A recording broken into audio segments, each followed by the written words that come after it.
Bien, mis hermanos, pues quiero presentarles este diálogo, porque más que una entrevista fue un diálogo, aunque terminé yo hablando más. Las respuestas de Natalia eran más breves. Sobre el tema de la homosexualidad, un tanto también de la ideología de género. Y como lo mencioné en este diálogo, lo vuelvo a reafirmar, esto no es un apoyo ni al canal de Natalia, ni a la tendencia homosexual, ni a la ideología de género, sino un acercamiento a la persona de Natalia, que en este caso se ve identificada con con esta tendencia, ¿no? Entonces, yo sigo como católico afirmando de que la actividad homosexual es intrínsecamente desordenada. Lo sigo afirmando y lo sostengo, y en el curso de la entrevista o del diálogo verán al menos mis razones. Pero eso no significa que no rescate a la persona, que rescate a la persona, y en este caso a una persona que tuvo la madurez y la apertura de dialogar, cuando en todos los casos que yo he tenido acercamiento a la comunidad LGBT se ha negado al diálogo, se ha negado al debate, más aún muchos se han negado con verdadera agresividad para con mi persona. Entonces, que esta chica haya aceptado, poniendo en riesgo también la propia comunidad que le sigue, porque no sé cómo se le van a venir encima a más de uno quizá, pues yo quiero salvar a la persona, a Natalia como tal, ¿verdad?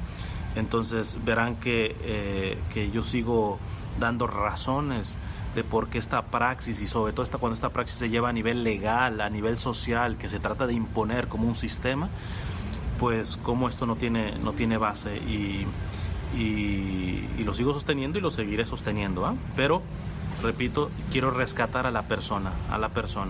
Por lo tanto, se ha dicho de paso, ante la agresividad que yo he tenido por parte de la comunidad LGBT para con mi persona,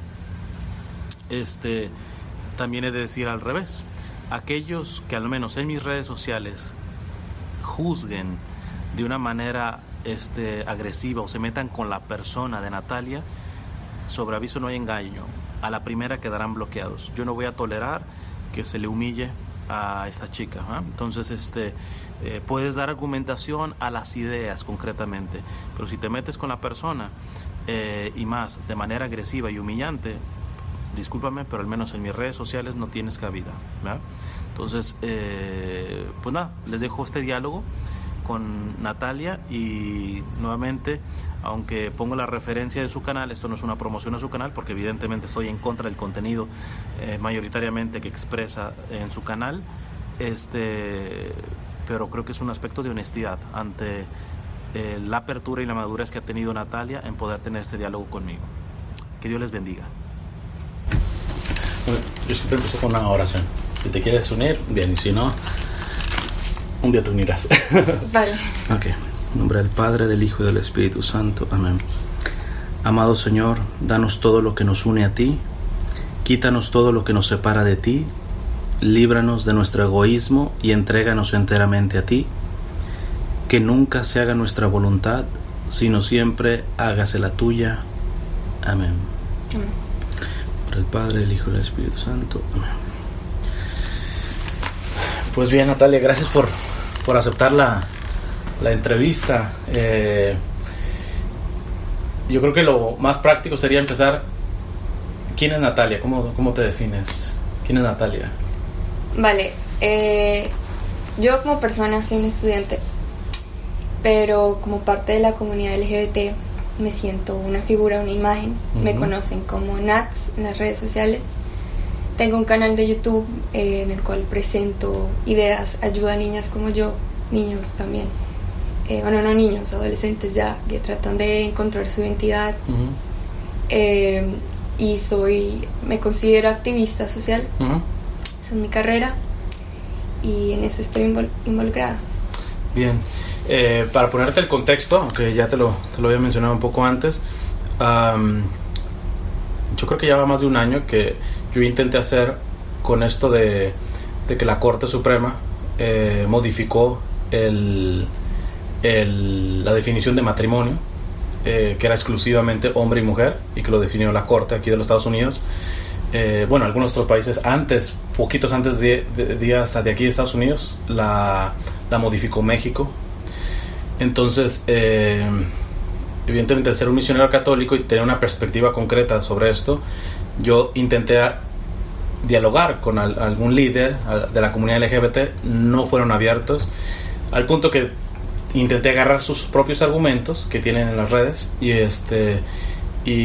hacer una entrevista con un sacerdote y poder contraponer, pero siempre no es lo mismo, porque evidentemente lo que dice el sacerdote pues es lo que yo estoy de acuerdo.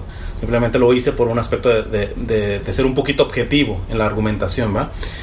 Y entonces pues nada, que en esta comunidad grandísima de YouTube me encuentro contigo, te escribo y gracias a Dios encontré mucha apertura para poder dialogar. Entonces, yo me crié en una familia católica, entiendo el punto de vista y también entiendo que gente en mi posición no quiere hacerlo porque sí se pueden sentir ofendidos al respecto. Claro, sí, entonces lo buenísimo sería eso, porque básicamente mi intención siempre sí es dialogar, evidentemente buscando la verdad sobre el tema, siendo muy respetuoso, pero es difícil que yo encontrarme con la apertura. Me imagino que también hay cierta dificultad por parte tuya con referencia a la iglesia, porque también hay un grupo dentro a veces de la iglesia un tanto puritano, ¿eh?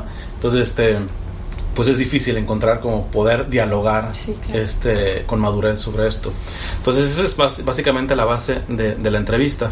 Yo creo que la primera pregunta básica es la tendencia sexual en este sentido, como la homosexualidad, el lesbianismo, transgénero, etcétera. ¿Tú lo ves o tienes certezas de que es algo definido desde la concepción o es algo adquirido? ¿Tú ¿hasta dónde has profundizado sobre ella? Vale, yo siento y sé con certeza que se nace así, por experiencia personal, pero también existen casos de personas que lo adquieren por cosas de la vida, se ven esos casos de gente que va a la cárcel y bueno, se mete con gente de su mismo sexo, o gente que va a la guerra y le toca, o necesitan ese afecto, ese cariño y no tienen la educación. Entonces siento que hay ambos casos, lo que es la naturaleza y la experiencia. Pero en los casos que tú dices que se nace, que evidentemente si se nace, me imagino que hipotéticamente o no hipotéticamente, es decir, ya tú no aceptarías la tesis de que una persona que nace pudiera dejar de serlo. Evidentemente, si se nace, tú no crees que se pueda dejar de ser homosexual. No, esa tendencia siempre queda. Siempre queda. ¿Y tú has investigado algo? ¿Cuál es la base argumentativa como para demostrar que se nace? Bueno, hay muchos experimentos de ciencia que dicen que la epigenética a través de los años se va modificando y se puede probar que hay un gen gay. Pero también en otros casos, bueno, aparte de la ciencia, existen estas personas que son intersexuales y que lo demuestran por el aspecto físico que tienen.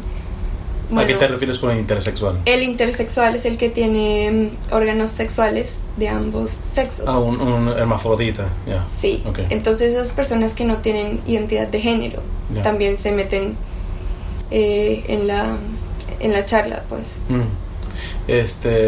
Pero por ejemplo, a nivel genético, de toda la investigación que yo he hecho, no hay un gen homosexual. De hecho, hay una argumentación que vi en un estudio, ese aspecto de sentido común. Los gemelos tienen el mismo código genético y hay casos en donde uno tiene la tendencia y otro no. Es decir, si fuera una base genética, los dos tendrían que tener la tendencia, claro, y ahí ya no.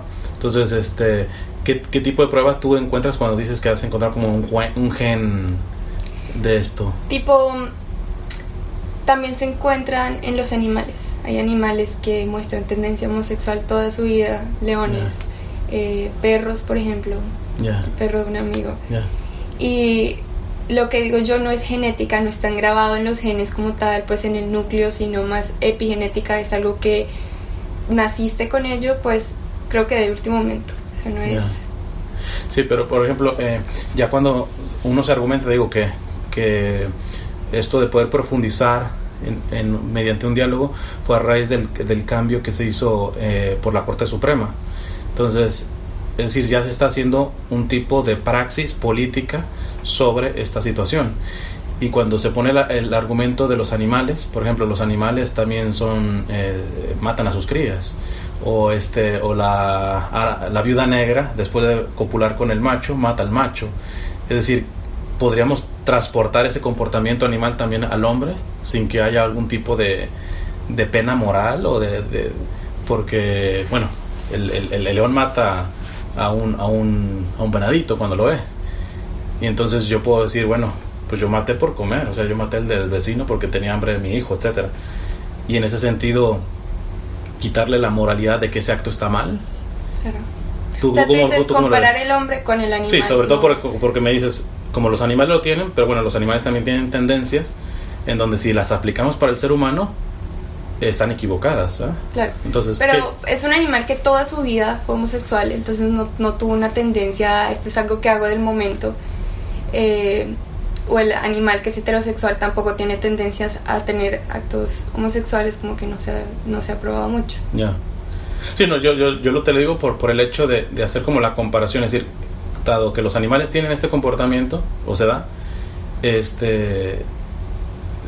no sé si es como un aspecto de argumentación, es normal que se pueda dar dentro de nosotros, como los seres humanos, pero hay otras tendencias en los mismos animales que si también las justificamos bajo esta lógica, serían chocantes, ¿no? O el canibalismo, por ejemplo. Entonces, pero bueno, lo que yo investigué un poco sobre esto, lo más científico es de que a veces, evidentemente, la parte hormonal en el feto se puede intensificar en ciertos casos, ¿va? Pero mi punto es, dada que al menos dentro de la visión humana, de la concepción humana o la antropología humana, al menos occidental, el ser humano es más allá que su tendencia, suponiendo que hay hormonas de un varoncito y que fue un aspecto más a nivel femenino, pero ¿tú crees que se puede encerrar una persona en su tendencia? Es decir, que solamente por la tendencia tú te puedas ir homosexual y no como profundizar en tu parte espiritual, intelectual, física. O sea, hay un... claro, como que dejar ese lado aparte. Exacto, como que te etiquetas homosexual. ¿Por qué? Porque tengo la tendencia a que me gusta, en este caso tú, otra niña. Pero es que Natalia es más que su tendencia, ¿verdad? Claro.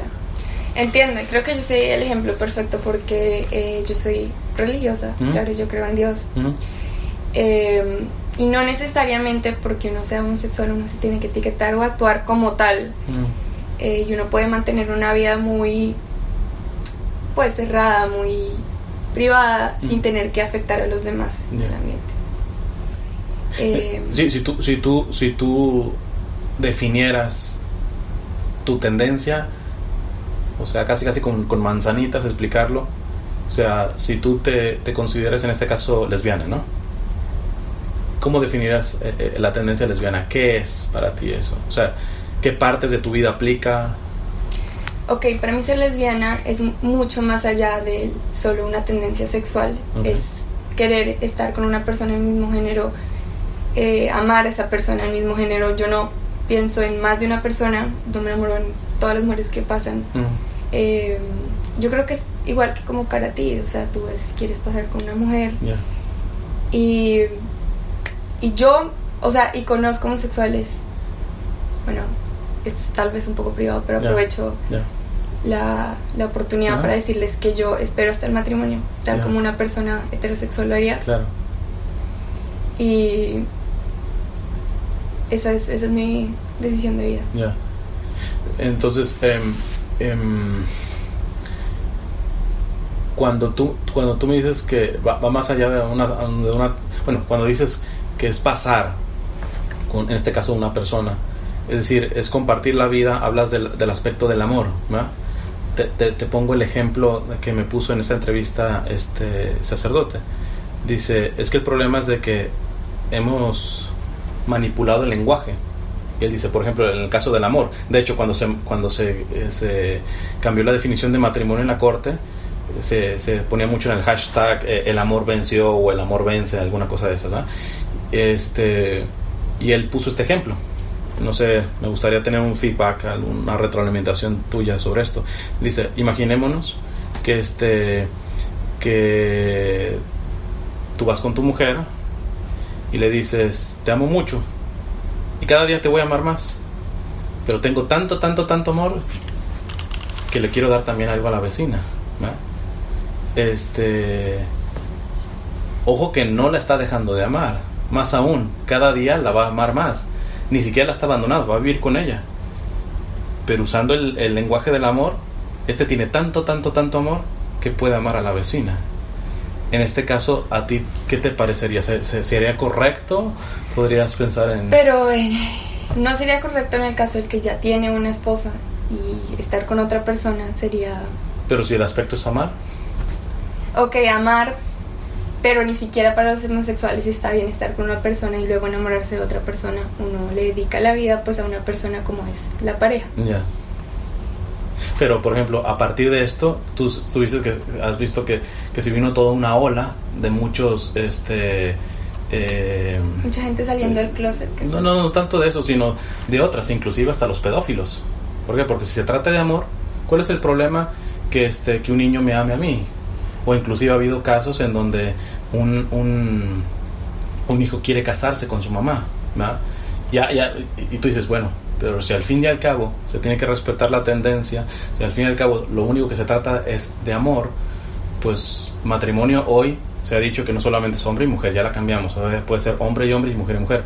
¿Qué quita que mañana sean 3 hombres, 2 mujeres, un perrito, un gatito? O sea... Bueno, del mañana no podemos hablar, pero eso se ve hoy en día, ¿sabes? Las parejas poligamias. Ya, sí, por eso. O sea, ¿tú no crees que hay algo definido en este sentido objetivo o todo depende de la subjetividad de la persona? Decir, bueno, es que mi tendencia es esto. Te pongo rápido el ejemplo que pasó, creo que en un Macy's de Illinois. Un hombre se identificaba como mujer y entró al baño de las mujeres. Entonces uno de los empleados le dijo, no, usted sálgase. La empresa corrió al empleado porque no le respetó el hecho de que él se identificaba mujer y tenía todo el derecho de meterse en un baño de mujeres, ¿verdad? Entonces, o sea, la praxis de esto sí tiene consecuencias a nivel social, a nivel del orden, ¿verdad? Y entonces me gustaría saber cómo tú ves esta consecuencia, es decir, ¿se vale todo lo que sería mi tendencia? ¿O qué la hace buena? ¿Qué defines como amor? No sé, son varias preguntas. Yo creo que a lo que te referías era los transexuales. Esos sí tienen algo que se llama identidad de género. Esos sí nacen en el cuerpo equivocado y pues se ha visto por años y años de gente que no está a gusto con su cuerpo. El género es diferente a la identidad sexual. ¿Cómo tú lo diferencias? ¿Cuál es la diferencia entre género e identidad sexual? El género es como tú te identificas como persona. Hay gente que no se identifica de ningún género. La identidad sexual es lo que a ti te atrae de otra persona. Por ejemplo, hay una persona transexual, digamos una mujer que quiere ser hombre y puede ser gay también a la misma vez porque le gusta otro hombre siendo hombre, o puede volverse hombre y gustarle las mujeres, o sea, no tiene nada que ver pues el género con... Pero es de donde nace, ya sea tanto la identidad de género como la tendencia homosexual, ¿es una cuestión de la voluntad? ¿Tú lo decides? ¿O cómo se ha encontrado de que esto viene desde raíz? O sea, que realmente no sea, por ejemplo, algunas tesis que mencionan. Yo te debo decir, a nivel, en mi experiencia personal, por ejemplo, en el caso de las lesbianas, que me tocaba tratar, sobre todo más adolescentes, yo he visto 2 parámetros, inclusive físicamente, porque tú ves que no sé si habrá alguna excepción, ¿verdad? Pero al menos todos los que conozco, tanto de parejas homosexuales como lesbianas, siempre uno tiende a masculinizarse más que la otra, inclusive físicamente, en el actuar de la misma relación, etcétera. Es decir, que hasta en eso es como que la heterosexualidad les dicen, aquí hay alguna realidad que no quieren ver, ¿verdad? Entonces, y los dos casos, te digo después de mi experiencia, ahorita me dices que cuál es tu experiencia en esto. Uno de los casos es la falta de paternidad, que no necesariamente es que les falta el padre, muchas veces les falta el papá, pero a veces el papá lo han tenido, pero se ha comportado todo como menos un padre. Y eso está comprobado que en el aspecto de la seguridad para una niña es fundamental. De hecho, la mayoría, yo trato más mujeres en la iglesia, de muchachas inconscientemente, bueno, en este caso de heterosexuales, vamos poniéndolo así, no buscan un novio, buscan un papá. Más del 50% de los matrimonios están divorciando, y muchas veces se cree que es el problema que explotó, que mi hijo, no. Cuando uno les escarba, hay deudas emocionales con tanto del hombre como de la mujer, pero la mujer sobre todo en el aspecto de la paternidad. O sea, es fundamental para una niña la figura paterna, pero no solamente en el hecho físico, la paternidad ejercida con plenitud, ¿verdad? Entonces, y el otro caso es decepciones con noviecitos, ¿verdad? Te digo, esto poniéndolo más en los aspectos del adolescente, ¿verdad? Es decir, hay una decepción de las niñas respecto a la figura masculina, ¿verdad? Y esto lo van procesando inconscientemente de alguna manera. Hay una que ya no está tan comprobada porque pues es un tipo de estudio, es al final tú y yo, nosotros creemos que desde la concepción hay vida y ahí hay un ser humano. Entonces, aunque tú no procesas intelectualmente las cosas, tú ya tienes un espíritu en donde tiene memoria, intelecto y voluntad desde la concepción. Y muchas de las cosas, de las heridas emocionales, mi tesis es de que vienen a partir del vientre. Porque, por ejemplo, tú no sabes si cuando tú estabas en el vientre de tu madre, tu papá le gritó y dijo, yo no quiero esa niña, yo prefiero tener un niño, etcétera. Entonces, yo siempre parto de decir, no creo que eso haya quedado como que no hubiera afectado al feto, ¿eh? Y evidentemente cuando tú naces, pues ya naces con eso sin asociarlo. ¿Por qué? Porque evidentemente no tienes un uso de conciencia ni siquiera los primeros años de vida. Entonces uno nace así, pues lo que tú dices. No, afectado, o sea, que te venga afectado en el vientre, es decir, que haya sido fruto de una herida emocional, pero que no ha sido identificada y que se cree que viene desde el nacimiento, porque no es culpa tuya el que no identifiques que vino desde el vientre, porque en el vientre tú no tenías una conciencia de todo lo que pasaba en ti. Claro. Pero las mamás, por ejemplo, que están embarazadas, cuando tienen un problema con el esposo, pueden decir cómo se les pone duro el vientre, porque el bebé reacciona ante esa crisis, pero él no está identificando que es su papá.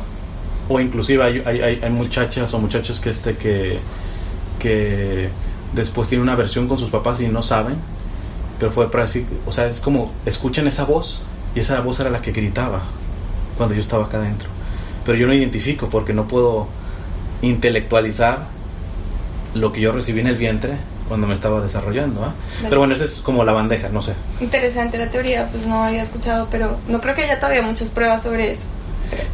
Bueno, de las dos, de las muchachitas en cuanto a la figura paternal y eso sí hay estudios. Vale, pero lo de la figura paterna también pasa que hay muchas niñas heterosexuales que no tienen figura paterna, entonces porque ellas sí son heterosexuales y uno no. A veces lo que puede ser es el aspecto de suplir, y lo he visto, se suple la figura paternal a veces una figura del abuelo, un buen profesor, es decir, que es una parte que yo, bueno, aquí ya meto un poquito mi cuña de fe. Cuando yo les digo a las mamás que quieren abortar porque el varón las abandona, les digo, ciertamente ustedes, aunque sean las mejores mamás, nunca van a suplir un papá. O sea, ni la mejor mamá suple un papá, ni el mejor papá suple una mamá. Eso es imposible suplirlo. O sea, porque nosotros mismos somos un homosexual es fruto de la relación heterosexual. Entonces, entonces no, es insuplible. Pero cuando se es valiente y generoso en la vida, yo le digo, yo confío en que realmente Dios le dará una figura paterna, ya sea que encuentran con alguien que se puedan casar, o a veces es el abuelo el que sale al rescate, o un tío, etcétera. Pero sí he visto que las que son hijos o hijas de mamás solteras y no tienen la figura paternal, sí la han tenido por otro lado.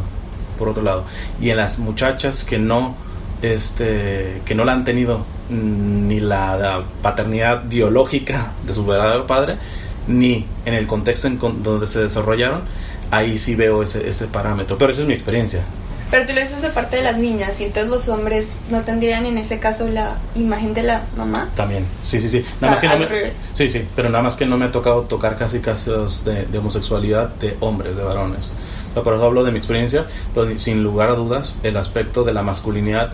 Es que la figura paterna es bien fundamental porque es algo que verdaderamente se tiene que recibir al nacer, porque la relación maternal se comienza desde la concepción. Por eso nosotros somos generalmente más acercados a la madre, ¿verdad?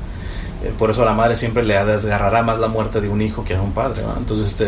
Entonces es como un aspecto en donde sí es necesario como forjar la propia masculinidad también, ¿verdad? Yo personalmente creo que en eso estamos un poco mal, ¿verdad? Porque ya ahorita, al menos en nuestra cultura latina, hay mucho el aspecto del machismo, y eso representa mucho, tanto de que muchas veces se les está afectando, o sea, no tienen la figura paternal y se siguen diciendo heterosexuales, pero ya realmente están teniendo la tendencia homosexual por esta parte disfuncional, pero el machismo los deja como adentro del closet, ¿eh? Entonces, pero ese es el mismo machismo que les ha provocado eso, ¿eh? Entonces, por eso yo creo que en la comunidad latina no se habla mucho de esto, ¿eh?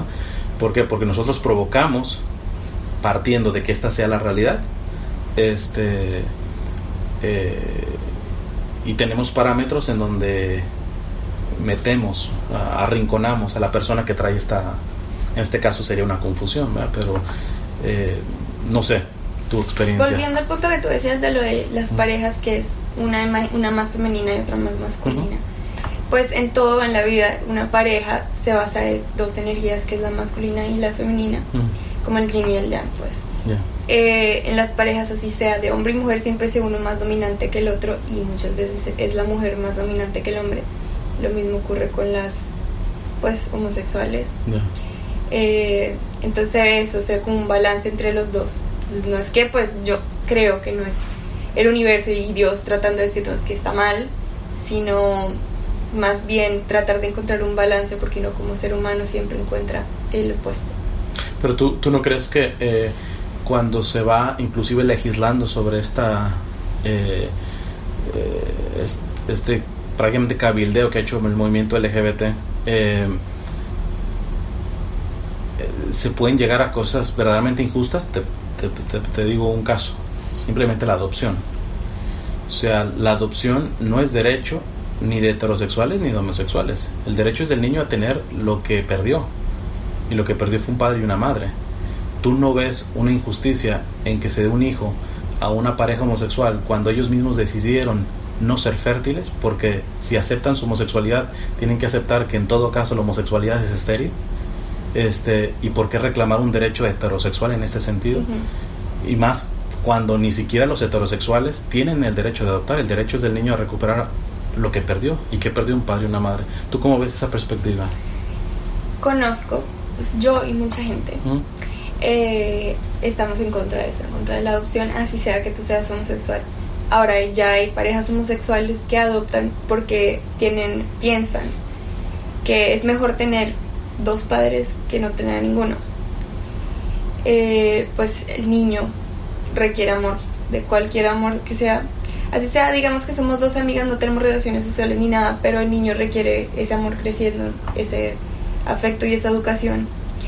Y si los heterosexuales los están abandonando así, entonces yo creo que viene de alguien adoptarlo y pero no cuidarlos. no crees que porque cuando se hacen las cifras verdaderamente es curiosamente que aquí la adopción la están haciendo más fácil para el homosexual, cuando previamente a que empezaran estas leyes en realidad era muy complicado. O sea, las parejas heterosexuales que quieren adoptar son mayoría, inmensamente mayoría, y se les ha hecho fuerte, claro, muchas veces por seguridad, para que no haya tráfico de niños, etcétera, ese tipo de cosas, pero hoy se facilitan, pero por la agenda del movimiento LGBT.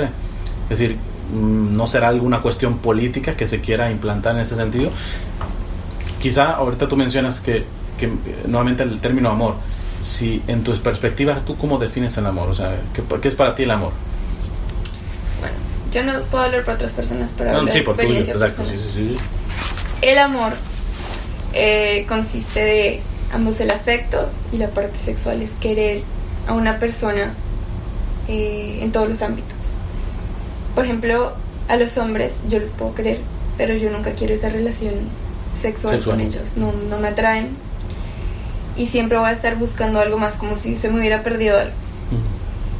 Yo, como dicen que es una opción, yo siento que la homosexualidad de hecho es una opción. Yo podría decir, ok, listo, mañana me voy con un hombre y me caso con él, pero estaría buscando la infelicidad, estaría buscando algo que no se me perdió, y no estaría dándole todo a este hombre. Sería injusto para él que se metiera con una persona así, porque uno no va a estar ahí para él en todos los aspectos. Pero en este caso, yo hago una diferencia, no sé si tú estés de acuerdo con esto. De hecho, yo no estoy muy de acuerdo cuando a veces se habla de educación sexual en ciertas escuelas, porque no están dando educación sexual, sino educación genital. Porque lo que tú y yo estamos teniendo aquí es una relación sexual, porque lo que me hace a mi sexo masculino no solamente son mis genitales, sino es toda mi masculinidad. Y a ti te hace mujer no solamente tus genitales, sino toda tu feminidad. Y en este caso, al estar dialogando, nosotros estamos teniendo, estrictamente hablando, una relación sexual. Entonces tú te estás refiriendo aquí a una relación sexual más bien referida a una relación genital. ¿Es a lo que te refieres? Ya. En la intimidad me refiero. Ya. Entonces, pero en este caso, por ejemplo, partiendo de que también eres creyente, ¿dónde queda, por ejemplo, el celibato, por ejemplo, de los consagrados? Y en donde están plenamente realizados y en realidad no tienen relación genital. Es decir, se puede tener una realización. Es decir, no hay es más, ahorita se me viene rápido. No sé si conozcas a este actor, a Eduardo Verástegui. Sí, okay. El que abogaba por ¿qué es? Por la gente que quería perder el hijo. Sí, o sea, es pro vida, etcétera, sí. Pero un actor tiene un testimonio tremendo. Pero por ejemplo, pues él al ser atractivo, pues tuvo una vida bastante promiscua en ese sentido. Entonces, cuando él se convierte, sus amigos se preocuparon, ¿verdad? Porque él lleva, ya ahorita no sé cuánto va la cuenta. ¿Se convierte en qué? Se convirtió en católico como tal, pero bueno, siempre ha sido católico, pero no lo vivía, o sea, que en realidad pues no lo era. Entonces, cuando tuvo y tomó en serio su fe, hizo un cambio. Pero desde que hizo el cambio, vive en castidad, o sea, hasta casarse. Y entonces muchos de sus amigos le decían: no, es que Eduardo, eso es una necesidad física, una necesidad vital.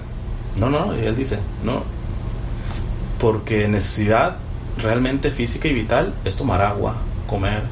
Yo hasta ahora no conozco una sola persona que haya muerto de abstinencia, ¿no?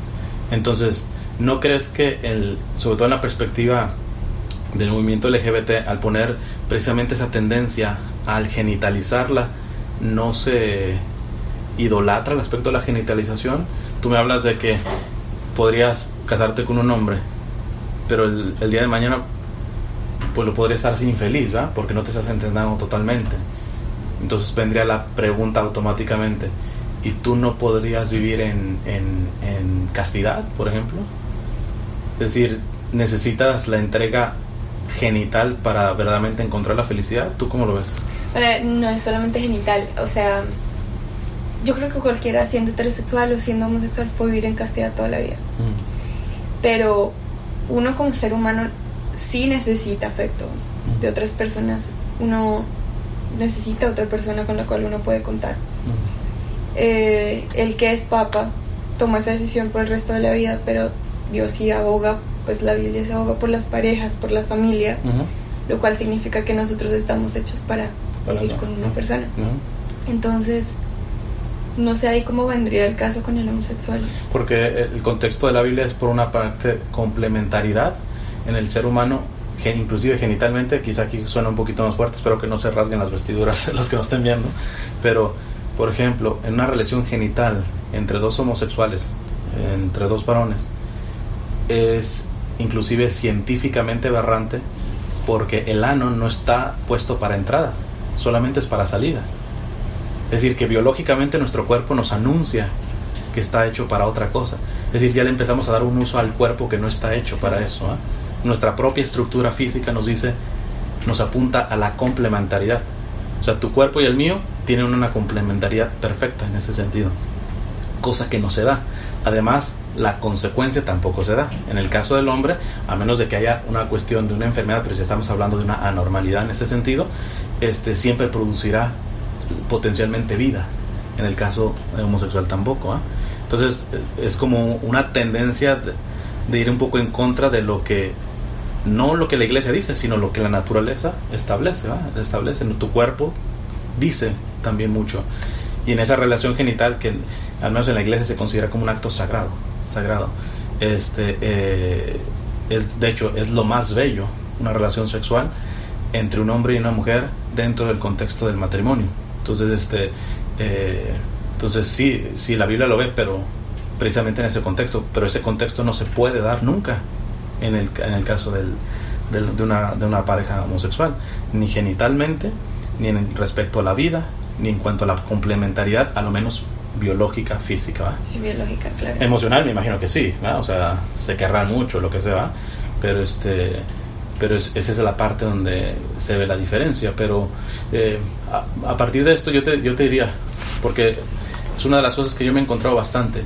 Yo puedo dar estos argumentos, gracias a Dios me encuentro con una persona abierta, aunque no pienses igual que yo, para poder dialogar, y rápidamente se avienta así como, yo apenas doy un argumento a esto y rápido se avienta así como la piedra, homófobo. Entonces yo considero la homofobia, no sé, que te estuviera humillando, que te pegara por tu sexo, por tu tendencia. Para ti, tú que te dices lesbiana en este sentido, ¿qué consideras homofobia? Para ti, ¿quién es un homófobo? El homófobo es lo que dices tú, más como el aspecto violento, la agresividad contra otra persona, ambos verbal, físicamente, es no respetar a las otras personas. Uno, por principios, no va a estar mostrando cosas en público, claro. ni el homosexual ni el heterosexual, pero el homófobo solo no puede vivir con la idea de saber que su vecino es homosexual, no le cabe, se imagina cosas que no son. Pues sí, eso para mí es el mal. O sea, tú no le aplicas el término homófobo a una persona que simplemente diga, ¿sabes qué? La homosexualidad, bueno, el término tal cual que lo dice el catecismo de la Iglesia Católica, que es donde se le viene, la Iglesia es homófoba, pero es una verdad que evidentemente yo estoy convencida de ella. La Iglesia no condena a la persona, sino condena la tendencia homosexual. Como dijo el Papa hace poco. Entonces dice que la tendencia homosexual es intrínsecamente desordenada. Es decir, estamos afirmando algo fuerte, claro. El que yo diga y crea que la homosexualidad es una tendencia intrínsecamente desordenada, en tu perspectiva, ¿me haría homófobo? No. En mi perspectiva, tú y la iglesia, los que opinan esto, son no ignorantes, pero tal vez muy tradicionales en su aspecto. Tal vez no saben qué está pasando, no lo han vivido ellos mismos, entonces tienen derecho de pensar y opinar lo que quieran opinar. No son homófobos porque si una persona no entiende no se le puede juzgar de lo que pues no entiende, y eso es lo que muchos homosexuales tampoco quieren aceptar, así bien atacando, y ese es el problema. Pero si al final tenemos que entrar, no vivimos en isla, vamos a entrar en cuestiones, por ejemplo, sociales, legales, políticas. Por ejemplo, el que yo trabaje, por ejemplo, en que el matrimonio se reconozca, vamos, ya desde la etimología, es solamente entre la unión de un hombre y una mujer. Eso no significa que les den ciertos derechos al aspecto de la unión, sobre todo civiles, etcétera. Pero llamar matrimonio, en mi punto de vista, lleva una agenda, porque con esto llega un aspecto de que si ya un hombre y un hombre y una mujer y una mujer le podemos llamar matrimonio, automáticamente la educación en las escuelas ya se puede ideologizar, ¿va? A partir de ahí. Además se desprotege la institución verdaderamente del matrimonio, ¿va? Entonces que es exclusiva entre un hombre y una mujer. ¿Tú cómo ves esa parte cuando ya se están tomando cuestiones legales sobre esto? Y que evidentemente yo personalmente trabajo porque creo que así como respeto a los que tienen la tendencia homosexual, doy la vida por la institución del matrimonio, por todo lo que compete, no solamente en el aspecto de la fe, sino en el aspecto social, ¿verdad? Porque finalmente es la célula. Si el matrimonio, tal cual como es el matrimonio hombre y mujer, no habría sociedad. ¿Tú cómo opinas cuando nos metemos ya en el aspecto legal, político? Porque yo creo que es ahí donde empieza la fricción, donde el yo decir, ¿sabes qué? No, es que yo votaré y lucharé para que el matrimonio sea solamente como ha sido. Okay. Pero la sociedad cambia y siempre antes ni se hablaba del matrimonio homosexual, pues en las épocas de Jesús nada. Y lo que estabas hablando tú ahorita de cómo lo veo yo. Yo leí la Biblia por mucho tiempo y les voy a hablar de mi experiencia personal, pues. Perdón, y puedes expresarte con total libertad, ¿eh? O sea, aquí no creas que no, a ver, tengo que ser exacta bíblicamente. No. Okay. Con toda libertad, ¿no? Vale. Cuando yo primero me di cuenta que era lesbiana, tipo cuando tenía como 14 años, no recuerdo exactamente cuando me di cuenta. Para mí fue un choque. Creciendo de una familia católica, pues fue como me sentía muy pecadora. Y pasaron años y yo me forcé a estar con hombres. Pues no en ese aspecto, sino me forzaba a ver el otro lado, a aceptar a Dios, y rezaba demasiado y me puse a leer la Biblia. En la Biblia, y según han probado, en ningún aspecto mencionan una pareja homosexual casada, sino se mencionan la homosexualidad se refiere al acto sexual, es algo mucho más impuro, algo que por ejemplo yo no haría nunca en mi vida, es algo más como la prostitución en ese caso, que lo utilizaran como una salida por sus deseos sexuales. Pero yo creo que en esa época la gente no estaba acostumbrada a verlo así y no se pensó y no se planteó de esa forma. Sí, o sea, muchas cosas cambian. Y lo que dices tú de una pareja, o sea, no sé tú cómo pones eso en un punto de vista en la Biblia. Bueno, aquí la cuestión está en que si hay, primero, la Biblia para nosotros la consideramos palabra de Dios, por lo tanto es revelación. Y el mismo término revelación significa que hay una cuestión que aunque hubiéramos usado nuestra razón no hubiéramos llegado. Se nos tenía que revelar porque si no, no llegábamos a tan alto. O sea, el cristianismo no es un budismo en donde yo solito llego al nirvana, etcétera. No, te puedes acercar a la verdad. Pero la verdad es muchísimo más de lo que tú te puedes acercar. Por lo tanto, la verdad tiene que venir a ti. Entonces, y eso es la palabra de Dios. Entonces, es una objetividad que va más allá de nuestra subjetividad, de que si lo entienda o no lo entienda. Entonces cuando lo ponemos así, ya ponemos contexto cuando el mismo Señor Jesús habla de que dejará el varón y la mujer y se unirá con su mujer, etcétera. Y luego dice, lo que Dios ha unido no lo separa el hombre, pero siempre en la referencia de el hombre y la mujer, la complementariedad. Más aún, el lenguaje bíblico, sobre todo en el Antiguo Testamento, también en el Nuevo, pero sobre todo en el Antiguo Testamento, hay un libro se llama El Cantar de los Cantares, que es una relación, tú lees eso y es una historia de amor, del amado y la amada. Dios siempre ha querido ver la relación que quiere tener con el ser humano de manera matrimonial, pero fíjate, inclusive de forma como concebimos el matrimonio hombre y mujer, ¿va? Entonces en este caso, para que se pueda entender, porque yo no tengo problema en decir que Dios espiritualmente quiere un matrimonio espiritualmente conmigo, porque el matrimonio es lo que más alcanza a ver qué tipo de unión quiere, porque la unión matrimonial es ciertamente que ya nada es del esposo sino todo es de la esposa, y nada es de la esposa sino todo del esposo. El cuerpo de la esposa ya no le pertenece a ella, le pertenece al esposo en su totalidad, pero es ahí donde viene una complementariedad, porque el cuerpo de la mujer no es el mismo que el cuerpo del hombre. Inclusive psicológicamente tu cerebro trabaja diferente al de un hombre en ese sentido. O sea, tú ves más colores que yo. O sea, ya son cuestiones inclusive físicas, neurales, somos diferentes.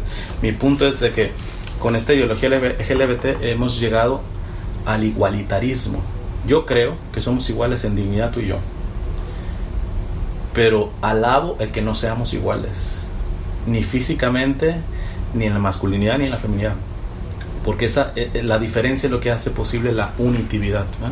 El ser el diferente. Entonces me parece que en todo este contexto bíblico sí se hace la referencia, pero por ejemplo cuando se ve lo del aspecto político, yo por ejemplo puedo argumentar en contra del aborto sin Biblia, sin problema.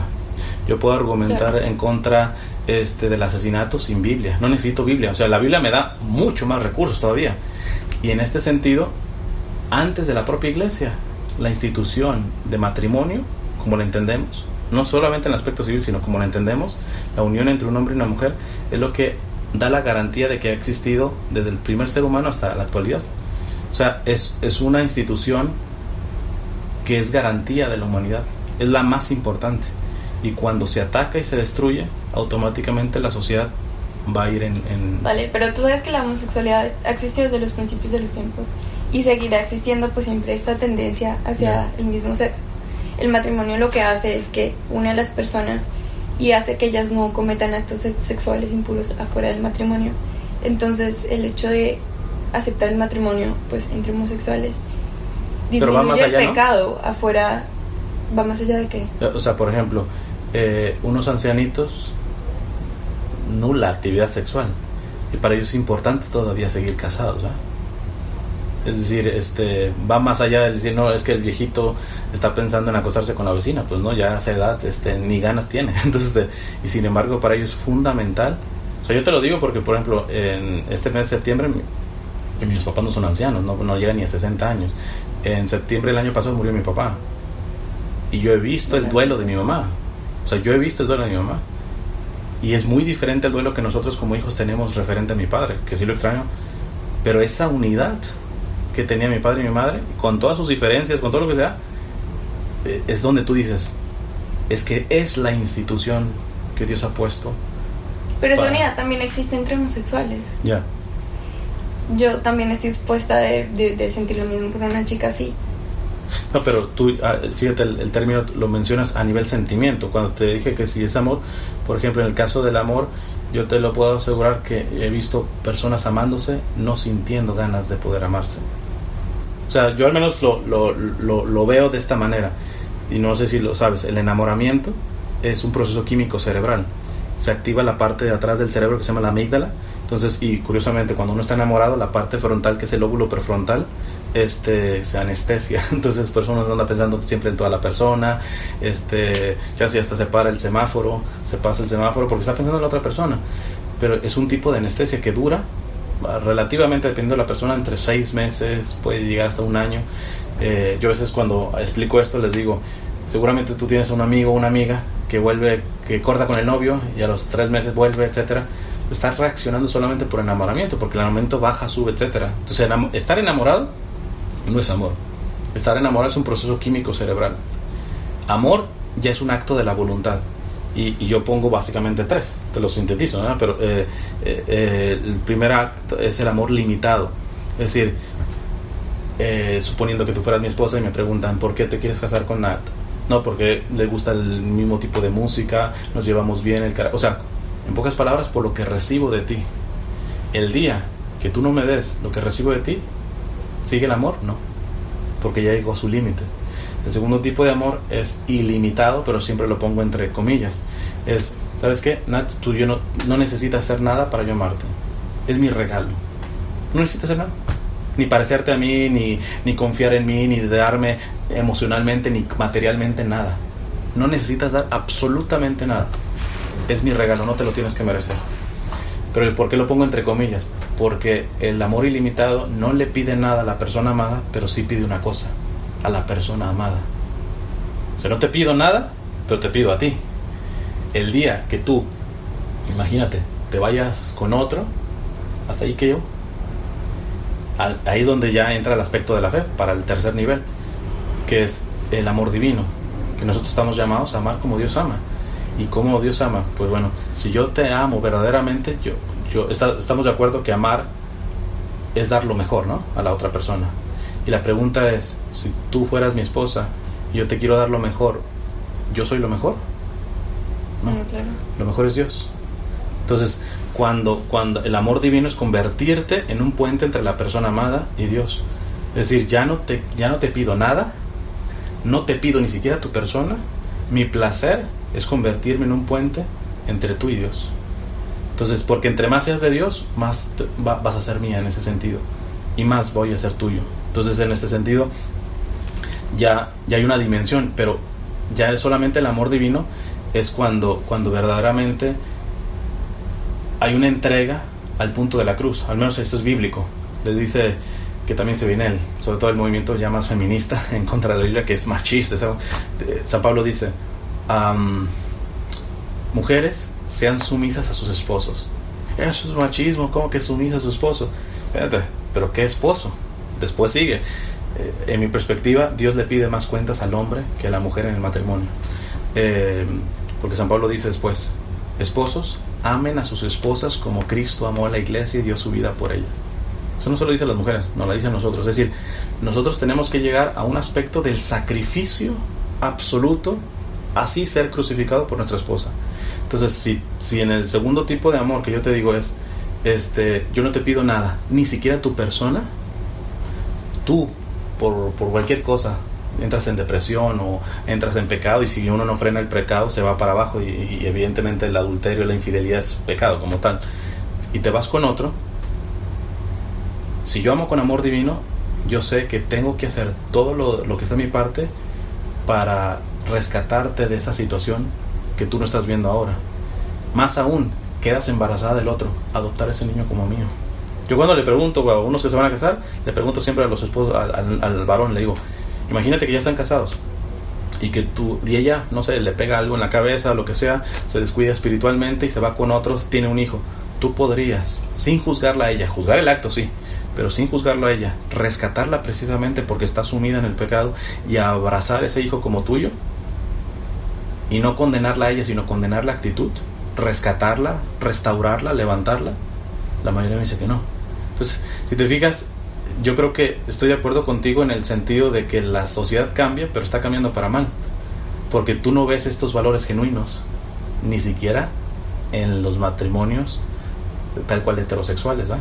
Entonces la concepción de amor ha quedado simplemente reducida a un aspecto de mi necesidad de sentirme querido, amado, de no estar solo, etcétera, ¿verdad? Y no es un amor oblativo, de entrega totalmente. Entonces, la parte de la Biblia que dice San Pablo: mujeres, sean sumisas a sus esposos. Pero ¿qué tipo de esposo? Uno que ama de esa manera, ya no puedes llamar machismo, es un privilegio estar con un hombre que puede dar la vida hasta la cruz. Vale, pero seguimos hablando del aspecto del amor. En verdad no ha cambiado, y lo que no entendemos nosotros como comunidad es por qué hay tanta gente luchando en contra de esto, del amor, si no estamos afectando a nadie. Pues a fin de cuentas es nuestra decisión, como ustedes dicen. Entonces sería nuestra decisión ir al infierno, aunque no le veo lógica de por qué uno va a ir al infierno por amar a otra persona. Yo creo que más una persona que juzga a su hijo homosexual tiene mucho más chance de ir al infierno a el mismo homosexual, según la vista de Dios, porque Dios es puro amor. Dios es... No, pero depende del juicio. O sea, si ahorita alguien entra y agarra la computadora, yo no voy a decir, no lo voy a juzgar, porque posiblemente se la va a dar a un pobre. No, yo puedo hacer lo que llaman juicios descriptivos. Hay varios niveles de juicio, ¿eh? Juicios de valor, juicios descriptivos, juicios temerarios, etcétera. Es decir, cuando Jesús dice que no juzguen, principalmente se refiere a los juicios temerarios, pero no a los descriptivos. Tú necesitas hacer un juicio al ir manejando, porque si no haces un juicio de que rojo es pararte, o sea, ahí ya estás juzgando. Entonces, no todo juicio significa que te están haciendo algo o algún daño, ¿eh? Sino estás describiendo, son juicios descriptivos, o algunos un juicio de valor, ¿eh? Entonces, porque en eso sí me parece que se puede llegar a un aspecto de fanatismo, en el sentido de decir, es que tú no tienes derecho de juzgarme, pero dependiendo qué tipo de juicio, ¿eh? ¿Qué tipo de juicio? En el caso de esto del infierno, fíjate, yo al menos en mi perspectiva es, uno no tiene que hacer el bien tanto para irse al cielo, ni debe dejar de hacer el mal por temor al infierno.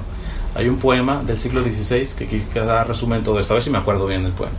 Es anónimo, aunque se cree que fue escrito por San Juan de Ávila. Dice: no me mueve mi Dios para quererte el cielo que me tienes prometido, ni me mueve el infierno tan temido para por eso dejar de ofenderte.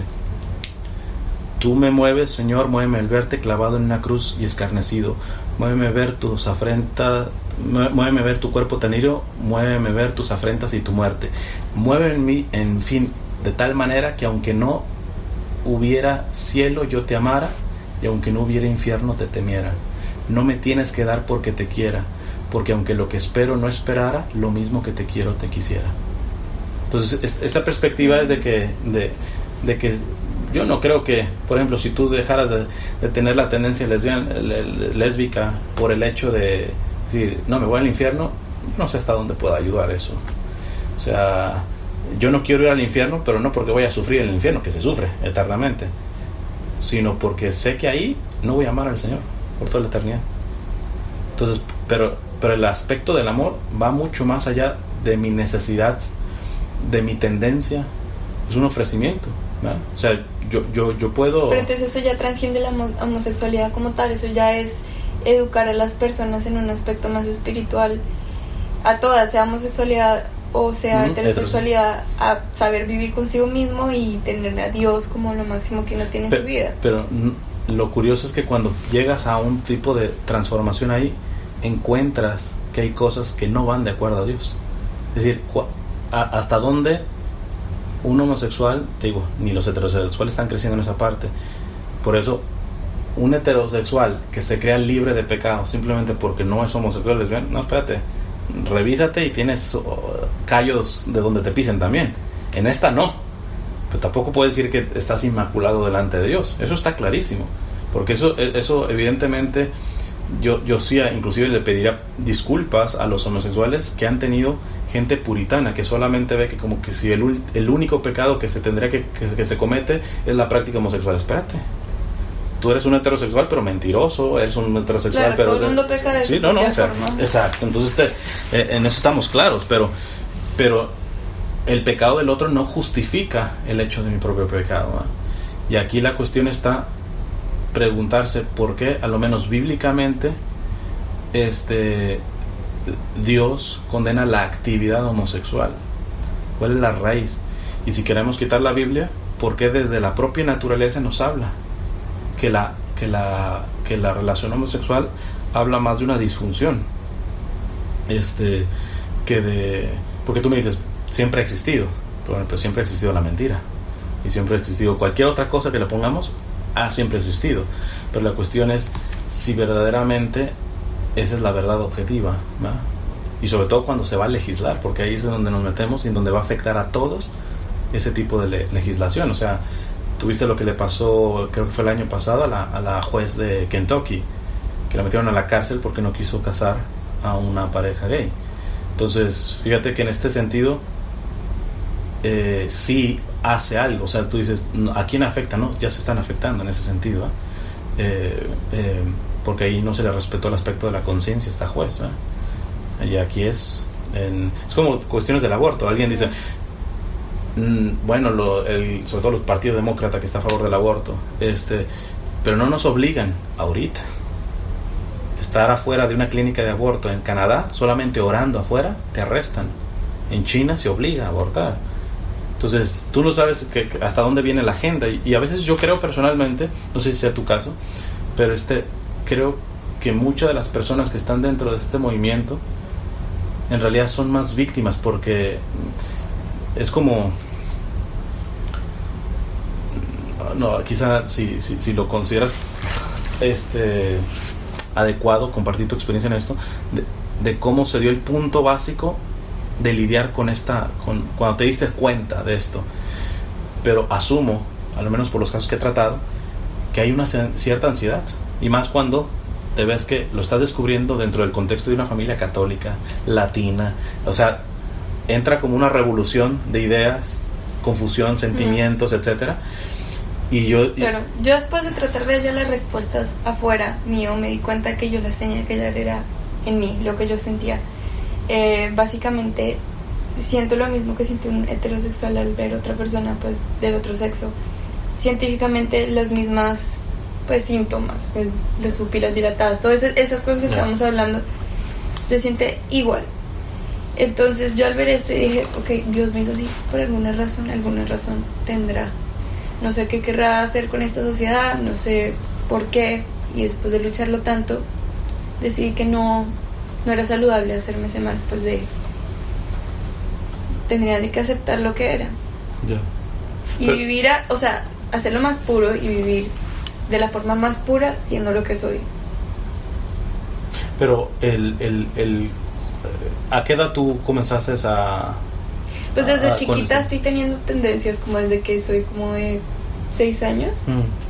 Siempre le decía a mi mamá cosas como de, mira esa niña, tipo cosas así. Pero hay una edad que uno empieza a descubrir todas sus cosas sexuales, todo. Los niños y niñas igual.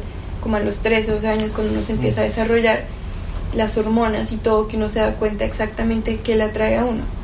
Ahí fue la edad, 13, 14 años. Y entonces ahí fue cuando yo dije, ok, validé todas esas cosas que estaba sintiendo desde que era muy chiquita. Pero, por ejemplo, entonces, ¿en dónde cabría? Porque tú sabes que ese tipo de fenómenos, porque te digo, eso es un aspecto cerebral, el dilatamiento de las pupilas y todo cuando tú estás enamorado, se da también en el pedófilo. ¿Y está bien la pedofilia? O sea, está bien porque este varón realmente físicamente reacciona en cuanto a su atracción para con un niño. Porque es en los mismos síntomas. Él está experimentando exactamente lo mismo que un heterosexual al ver a una mujer que le encanta, etcétera. Igual tú a otra mujer, etcétera, pero también se da en el pedófilo. Claro. Entonces, si eso es la validación para saber que eso está correcto o que está bien, tendremos que validar en este caso la pedofilia. ¿Tú qué piensas?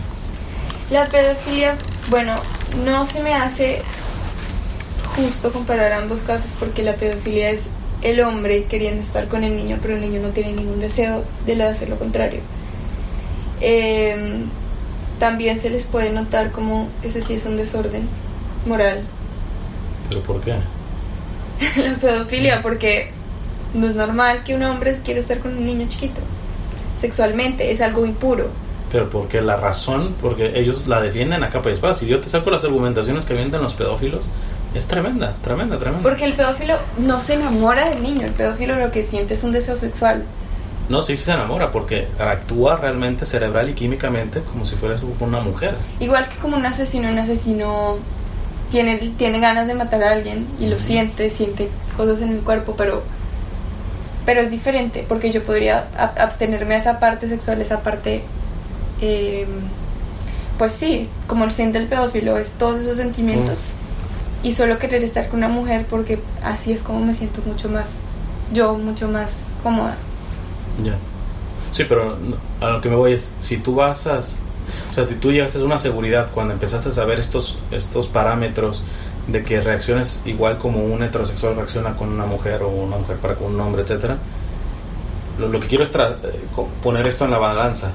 Bueno, listo, ya identificas esto, pero hay otro tipo de relaciones que también se dan estos factores en los cuales te ayudaron a definir que tú eras lesbiana, pero también entonces el pedófilo u otras disfunciones que tienen esos mismos parámetros. Es decir, no hay otros parámetros más como para tú poder definir, soy lesbiana por esto.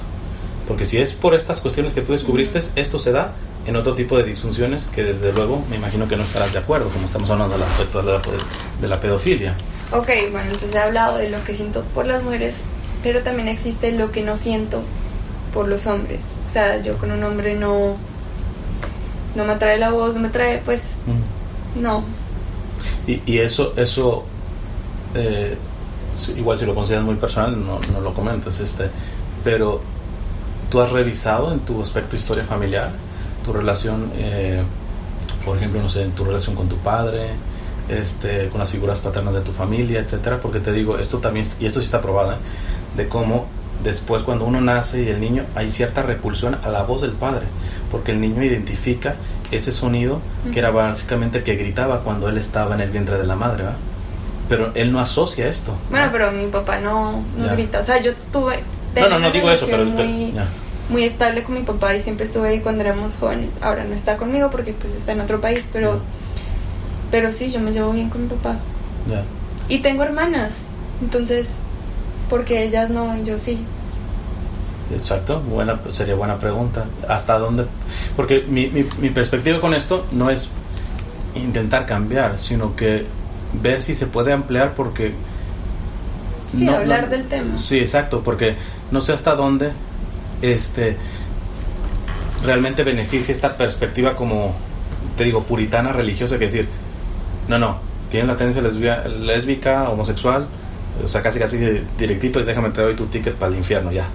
O sea, esa razón de decir, o sea, yo sé, te dije cuando llegué, o sea, quizá muchos de los que me van a ver van a poner el grito en el cielo, porque le estás dando promoción a la actividad y luego van a entrar a su canal y van a ver todo eso, etcétera. Pero espérate, yo antes de esto, si verdaderamente creo en Cristo, yo veo a la persona. Yo tengo que ver a Natalia, más allá de la tendencia y su canal que puede tener, o sea, la persona. Entonces, pero por otro lado, puede ser, parece que uno extremo que también está teniendo el movimiento y la comunidad LGBT, que también ya han cerrado la puerta. No, esto soy.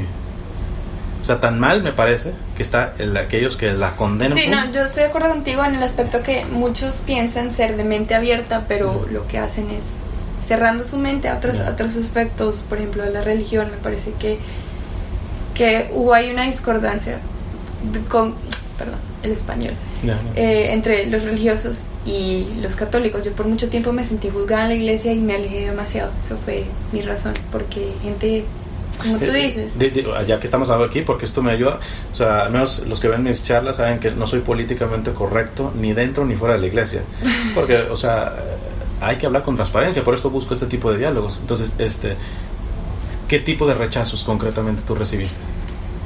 Rechazos de gente que era religiosa, no durante la misa, pero por ejemplo después me siento no puedes comulgar porque a ti te han atraído mujeres, o a ti Dios no te quiere igual. Ese tipo de cosas uno hace que uno se aleje de la iglesia porque uno no se siente... Tal cual te decían eso. Sí.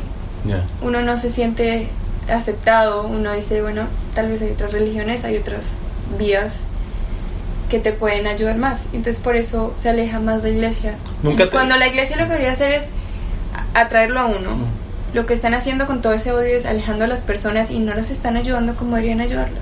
Pero nunca te explicaron, por ejemplo, esto es una opinión de una católica, pero nunca te explicaron decir que, por ejemplo, tú, aunque tengas la tendencia, si tú vives en castidad, si eres casta, no tienes ningún problema en comulgar, más que tengas pecados, o sea, de otro tipo, y ahí te tendrás que confesar. O sea, el homosexual o la lesbiana que no puede comulgar es el que tiene la actividad homosexual. Claro, pero de ahí viene la homofobia. Entonces mucha gente cristiana o católica son homófobos y no aceptan el hecho de que tú seas así, aunque tú seas casto, no lo ven. Exacto, y estamos de acuerdo que pero nunca te dijeron que eso no es la propuesta católica. Eso no. Bueno, pues ya falta de comunicación entre la iglesia. Sí, porque ahí ya sabes que la iglesia lo que condena es la actividad homosexual. De hecho, un homosexual que se mantiene casto, la iglesia no tendría que tener problema ni siquiera en canonizarlo, hacerlo santo, ningún problema. Al contrario, ¿por qué? Porque precisamente está dominando su propia tendencia, así como el heterosexual. O sea, a mí me gustan las mujeres, pero yo no puedo ser un mujeriego. Y por mucho que tenga la tendencia a ser mujeriego o cualquier otro tipo de tendencia intrínsecamente desordenada, en la medida que yo doy la batalla, yo genero una virtud. Al contrario, no solamente no te tendrán que rechazar, sino aplaudir, porque tú estás hablando de un dominio sobre tu propia carne y sobre tu propia tendencia, ¿va? Entonces, pero bueno, te corté. Recibiste esto de religiosos, pero dices que había una confrontación entre los religiosos y los católicos, ¿o cómo mencionabas? Sí, que están alejando mucho a los homosexuales de la iglesia. Cuando lo que querían hacer es atraerlos, decirles las cosas que tú dices, motivarlos a que crean en Dios a pesar de todo. Tú personalmente, ¿tú crees que ya cerraste cualquier vía de conocerte a otro nivel más profundo sobre esto? O sea, ya me puse la etiqueta. Exacto, tú llegaste a la sentencia, yo soy lesbiana. Muchos me han dicho eso. Y lo que yo digo es que la sexualidad es fluida. Yo no me pongo en una etiqueta. Yo digo, si me han atraído las mujeres, mucha gente dice, ok, se conforman con decir soy lesbiana con ponerse una etiqueta. Yo prefiero decir, dejo las puertas abiertas, cualquier sentido. O sea, en eso me parece un muchito, mucho más maduro, porque te digo, ¿no crees que quizá realmente lo que está haciendo daño es como la obsesión de los dos puntos? Es decir, la obsesión de estos religiosos puritanos que nomás tienen el látigo así para tirar, y que no se preocupan en la persona, ni siquiera saber, nuevamente darle a saber si están sufriendo mínimo, o sea, por dentro la persona, ¿va? Y del otro lado, que les aparecen como el homosexual que no deja de nada, o sea, no escucha nada. No, y que realmente entra un aspecto de ideologización, porque la manera que lo dice el sacerdote con el que entrevisté me encanta. Dice, cuando tú empezaste ese proceso y esta confusión, literalmente es como estar en un naufragio. ¿Y qué ha hecho la sociedad, sobre todo política y los movimientos LGBT? Aventar una tablita que se llama matrimonio gay, de que se trata, ¿cómo se llaman estas? ¿Cómo se llaman? Marchas gays, de orgullo gay, etcétera. Un montón de cuestiones que ya hay una ideología detrás. No es simplemente un aspecto de identificación si eres homosexual, no, hay una ideología. Y inventarte una tablita para que no te hables, sabiendo que traes esa confusión. Pero la perspectiva de la iglesia es no inventarte una tablita, sino sacarte del naufragio. O sea, porque el náufrago dice, pero es que no hay otra cosa, espérate. Yo te creo y te respeto porque yo me tengo que poner en tus zapatos. Tú eres el que estás adentro del agua, yo no. Pero ¿qué pasa si te da la chance de levantarte y que tú veas por tus propios ojos alguna realidad como más amplia y que tú saques tu conclusión? Porque al menos la Iglesia Católica no es proselitista, ¿va? Otros credos protestantes sí lo son, o sea, ellos van a pescarte, ¿va? Pero no, acá yo no vengo ni vendría yo a adoctrinarte. Todo lo que yo manifieste de mi fe es porque si yo te quiero dar lo mejor para ti, es todo lo que soy. Lo más valioso en mí es Dios, mi relación para con Él. Entonces yo te la comparto, yo no te la impongo, te la ofrezco. Y si en eso ofrecer, eso te sirve como un trampolín para tener un encuentro ya personal con el Señor, bueno, eso es otra cosa, ¿eh? Pero no es la Iglesia Católica no cree en decir vamos a hacer una estrategia. O sea, yo no traigo en la mochila una estrategia así, a ver, ¿cómo hago heterosexual nuevamente a Natalia? ¿No? O sea, no. Un protestante, créemelo, suena chistoso, pero sí lo traen, ¿eh? Sí son capaces, o sea, tienen una visión. Yo he escuchado cosas de técnica, etcétera. Entonces, no se trata. Y la gente siempre trata de justificar todo. Por ejemplo, a mí me dicen, ¿tú has estado con un hombre? Hay gente que mi respuesta para sí. Bueno, entonces no era el indicado, tienes que estar con otro. Vale, estoy con otro. Y después, días pasan, nunca ha encontrado el que es. Y entonces, ¿eso qué es? Esto es prostitución, eso es hacer algo que atenta contra uno primero, pues... Y la mayoría han sido hombres los que te preguntan esto. Sí. Una respuesta de sentido común. Primero me parece indecente estarle preguntando por la intimidad a una mujer, ¿verdad? Pero segundo, ¿no será que tú no has encontrado un hombre precisamente porque la masculinidad está en quiebra? O sea, porque hay un fenómeno, yo tengo una charla donde hablo sobre ello. O sea, hemos pasado, por ejemplo, nuestra cultura es machista, pero sobre todo acá en Estados Unidos, y más aquí en Miami, está el aspecto de la metrosexualidad. O sea, hay varones que son unos narcisistas, se hacen la ceja, o sea, hay rasgos en donde verdaderamente... Sí, no, totalmente. Entonces, el problema está en que tú dices, ¿y qué quieres que sea descuidado? No, el varón tiene que ser aseado, o sea...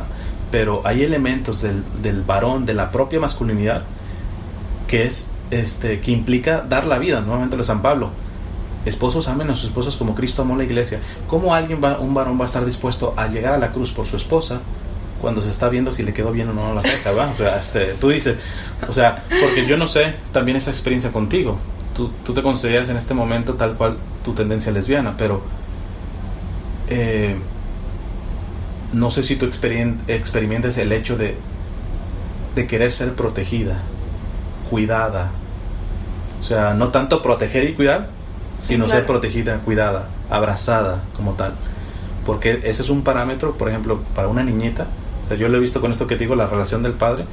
Cuando un padre realmente genera su verdadera paternidad a una niñita, después le puede llegar, por muy enamorada que esté y por mucho que sea en la plena adolescencia, cuando ya está todo esto revuelto, puede llegar un muchacho y puede tratar de enamorarla de una y mil maneras, y esa muchacha le va a terminar diciendo: gracias, ¿qué más? ¿Cómo que más? O sea, acá me estoy matando. Lo que tú me ofreces ya lo tengo con mi padre. Entonces, ahora es muy fácil, por eso te digo, yo he detectado que la mayoría, al menos en las relaciones heterosexuales, la mayoría de muchachas inconscientemente están buscando más un padre que un novio o que un esposo. No, naturalmente la mujer quiere ser protegida. Tú en tu tendencia, en este caso homosexual o lésbica, tú sí experimentas todavía eso, el querer ser protegida, cuidada. Sí, claro. Sí.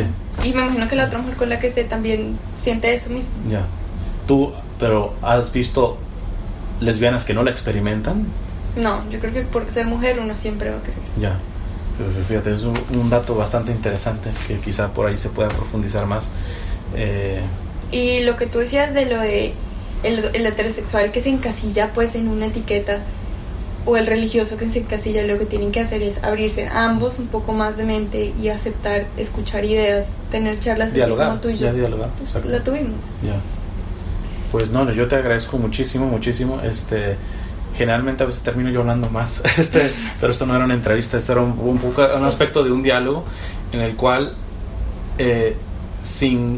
con este diálogo yo no me adhiero al movimiento LGBT, ni me adhiero a lo que promueve, ni me adhiero a la tendencia. Inclusive puede ser un poquito hasta más fuerte, aunque no he visto todos sus videos, pero llegué, no me adhiero a mucho de los contenidos que tú dices, pero al fin y al cabo yo no pretendía hacer un debate, yo pretendía hablar con Natalia, la persona, ¿va? Y eso se te agradece porque eres la única que hasta el momento, y fíjate que yo le mandé a varios que defienden pues la homosexualidad o todo lo que viene con el movimiento LGBT, y me decían que no, algunos hasta agresivamente. Entonces yo sí te agradezco muchísimo la apertura. No, gracias por no sé si quieres dar algún último mensaje. Amor, ya, por parte de todos, la verdad, eso es lo que quiere Dios de todos, y hay que aceptar a las personas tal como son. Sí, hay personas que me siguen que tienen nosotros no pretendemos hacerle ningún daño a ninguno. No, desde luego. Mira, se me fue esta partecita. Quizá hacerlo como un aspecto de epílogo o de cerrar. Cuando tú hablas de dañar, eso, yo lo que me he detectado es que tú sí atiendes a que el daño puede ser más que el aspecto físico, ¿no? O sea, porque mucha gente dice, bueno, ¿a quién daño le hacemos? Pero tú dices, bueno, ¿qué perciben por daño? O sea, ¿a quién daño hacemos? No estamos matando a nadie, etcétera. Pero el daño puede ser, o sea, un muchacho que copia en el salón, ¿a quién le hace daño? Y no podemos decir que está bien eso, ¿eh? Es decir, que el hecho de no hacerle daño puede ser en diversos niveles.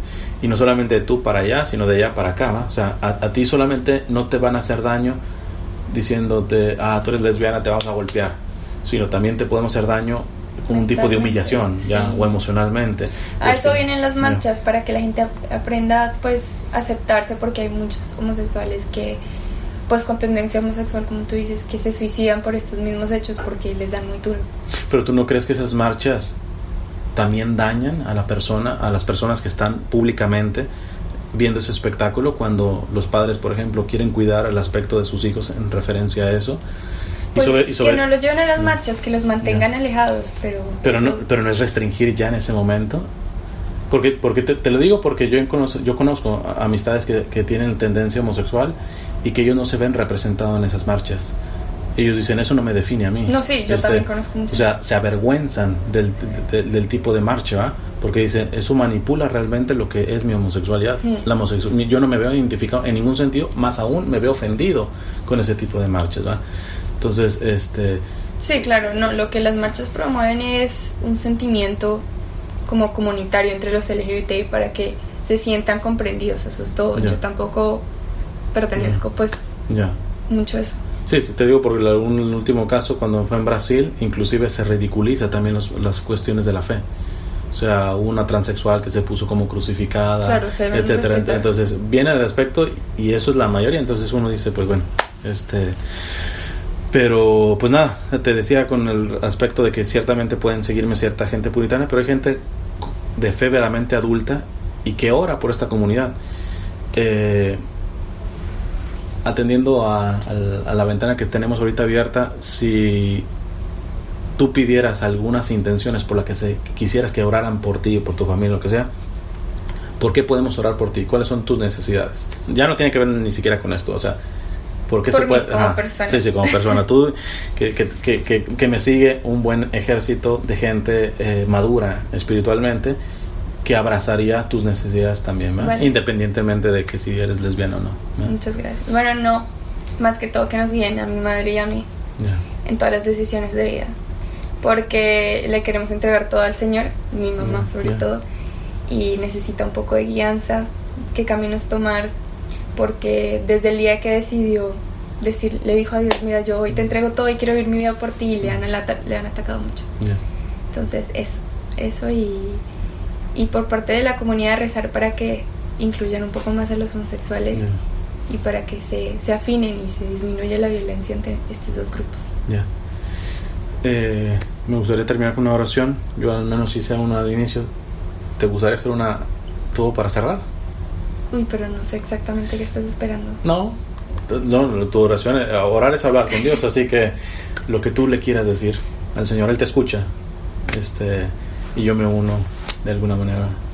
Ok, voy a hacer el intento. No, lo que tú quieras. Vale. Él es tu Padre, Él te conoce mejor de lo que tú te conoces, así que a veces, aunque las palabras no salgan, yo digo que es como un balbuceo del bebé que quiere hablar con su papá y no está diciendo palabras, pero el papá se siente complacido de ese balbuceo, entonces okay. él va a entender. Ese es un buen ejemplo. Ok, te damos gracias, Dios, por esta oportunidad que nos diste hoy de ampliar la comunicación, por este hombre tan magnífico que hoy se sienta en mi sala. Te pido por él, por sus planes de vida y por todos los que nos observan, para que los puedes ayudar a comprender y a entender. Y más que todo te damos gracias por esta oportunidad. Bien, ahora no tengo que hablar por ti. Te damos gracias, Señor, por la vida de Nati. Te pedimos que ilumines su entendimiento, su corazón, su espíritu. Tú la conoces mejor de lo que ella se conoce. Te pedimos también por cada muchacho, cada muchacha que está pasando quizá también por alguna confusión, no solamente de tipo sexual, sino emocional, y que de alguna manera la sociedad, inclusive la propia familia, piensa en condenarles antes de amarles, precisamente porque el amor es el que los rescata si están en algún lado confundidos o mal. Señor, estamos en el año de la misericordia. Ayúdanos a entender que ciertamente la misericordia no es tolerar lo no tolerable, pero sí es rescatar al herido, al confundido, al dolido,